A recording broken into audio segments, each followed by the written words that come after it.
I transferred into Our Lady of Grace Catholic School shortly after the beginning of fourth grade. I was the new boy. Everyone else already knew where things were, how the classroom worked, and most important, who their friends were. Our teacher, Ann Fay Burke, led me to an empty desk beside a boy named Robert McAndrew. "This is Bruce," she told him. "You show him around and take care of him."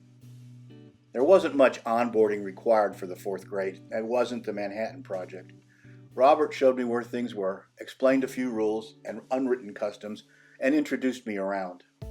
But what mattered was that I had been given a friend, rather than having to find and make one on my own. That was the beginning of a friendship that lasted for the next 10 years, and in a very different way, much longer. Our houses were fairly close, so Robert and I spent a lot of time going back and forth between them. Rob's mother was a nurse and often worked during the day. She was also a smoker, which meant there were usually discarded cigarette butts in the ashtrays. For two young boys looking for trouble, the temptation was irresistible. We would pick out a couple of the longer ones, straighten them out as best we could, and light them, take a puff, and look at each other in bewilderment. Why the heck do people even smoke these things? If Mrs. McAndrew came home unexpectedly, we would hurry outside and play Army. Neither one of us could have imagined where the real Army would eventually take us. My mother was our Cub Scout den mother, so Robert joined the pack. That gave us at least one period of supervised, structured fun each week. The rest of our time was not always so structured. By 8th grade, Robert and I had been cutting up so much that Sister Peyton decided to separate us. She put Robert in the first desk of the first row and me in the last, as far apart as she could place us. Along one side of the classroom was a storage area. With its doors closed, the compartments formed one long, narrow passage from front to back. One day, while Sister Peyton was writing on the blackboard, Robert slipped into the front compartment and closed the door behind him. He worked his way through the passage until he reached the compartment beside my desk. He opened the door just enough for us to whisper. Then Sister Peyton turned around. She saw Robert's desk was empty. She also saw that I appeared to be having a conversation with someone inside the closet. "Mr. McAndrew," she shouted, "you'd better not be in the back of the classroom." She started toward the front storage door. Inside the closets, Robert began racing back toward her. Unfortunately, most of our classmates had put their bag lunches on the floor. The entire class could hear sandwiches, cookies, fruit, and potato chips being crushed beneath his feet as he ran. He reached the front compartment just as Sister Peyton opened the door, and there stood Robert McAndrew, trying to look as though he had been there all along. What an image. We remained best friends and practically inseparable throughout elementary school.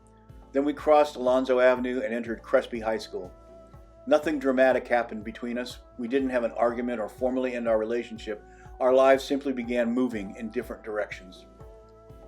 Rob's family moved farther away. He found a new group of friends. I remained heavily involved in the Boy Scouts. He drifted away. We remained friendly, but were no longer the two boys constantly moving between each other's houses. After Crespi, Robert attended Marymount, and I went to the University of San Francisco. Neither of us did as well during our first semester as we had expected. During Christmas break, probably in January 1969, I was home in Encino working as a deliveryman and stock boy at Encino Park Liquors. One evening, Robert unexpectedly walked into the store. I was surprised and delighted to see him. We picked up as though we had never been apart, talking about college, our grades, what came next. I thought Robert was still at Marymount. Then he surprised me. "I'm going into the Army," he said. "I'm leaving next week." He seemed upbeat about it. In a way, the Army was a natural choice. Robert followed current events and knew far more about Vietnam than most of us, including me. We wished each other luck and promised to get together again. We never did. Robert entered the regular Army on January 30th, 1969. He began his tour in Southeast Asia on February 27th, 1970, as an infantryman with Charlie Troop, 1st Squadron, 11th Armored Cavalry Regiment. By June, he was a sergeant and a vehicle commander. On June 11th, 1970, Sergeant Robert Charles McAndrew was killed during a combat operation in Cambodia. He was 19 years old. His Silver Star citation tells us what happened. Robert and other members of his troop were searching an enemy bunker complex when they came under intense fire. Another soldier was seriously wounded. Robert returned fire, attacked the enemy position, and repeatedly tried to reach the wounded man.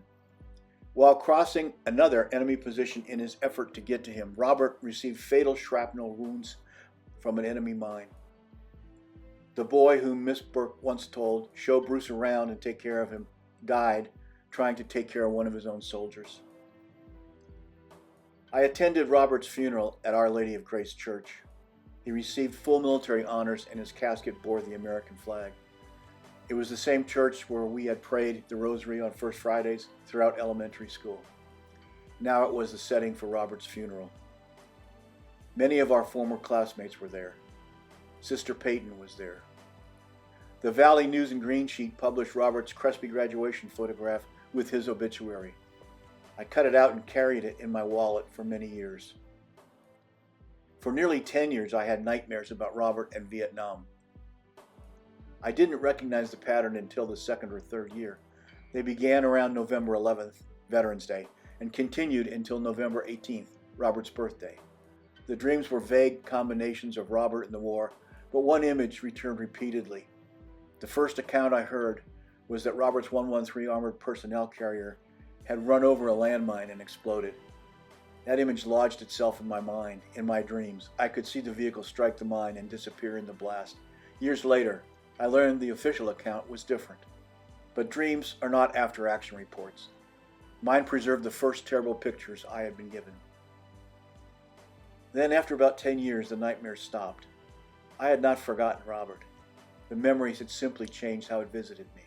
As I graduated from Berkeley and began my own Army career, I came to understand more fully what Robert's rank and responsibilities had meant. Robert had been in the Army for about 16 months when he was killed. He had been in Southeast Asia for a little more than 3 months. In that brief time, the Army had made him a sergeant and a vehicle commander in combat. Robert did not fail the Army. He did not fail his soldiers. But I never stopped wondering whether the Army had given him enough time to prepare for everything it had asked of him. In 1985, while assigned to the Pentagon, I was a member of the NCO Professional Development Study Group. Throughout that work, I kept Robert's memory close. He was never merely a case study to me. I remembered the boy assigned to take care of a new kid in 4th grade. I remembered the teenager crawling through the classroom closets, crushing everyone's lunch. I remembered the young man who walked into the liquor store and announced that he was going into the Army. I remembered the 19-year-old vehicle commander in Cambodia. And I remembered the Crespi graduation picture I had carried in my wallet. Mrs. Burke had once assigned Robert to take care of me. Years later, in rooms she could never have imagined, I found myself trying to repay that childhood assignment by helping the Army take better care of young men like Robert. During that period, I wrote to the last California address I had for his family. I told him how much I loved Robert and how deeply his death had affected me. I explained that his memory continued to guide me in my work. Sometime later, I received a letter from Robert's half-brother, Chuck. He said he didn't remember me. Well, we never had spent much time together. But he wrote my letter had made 2 old people very happy.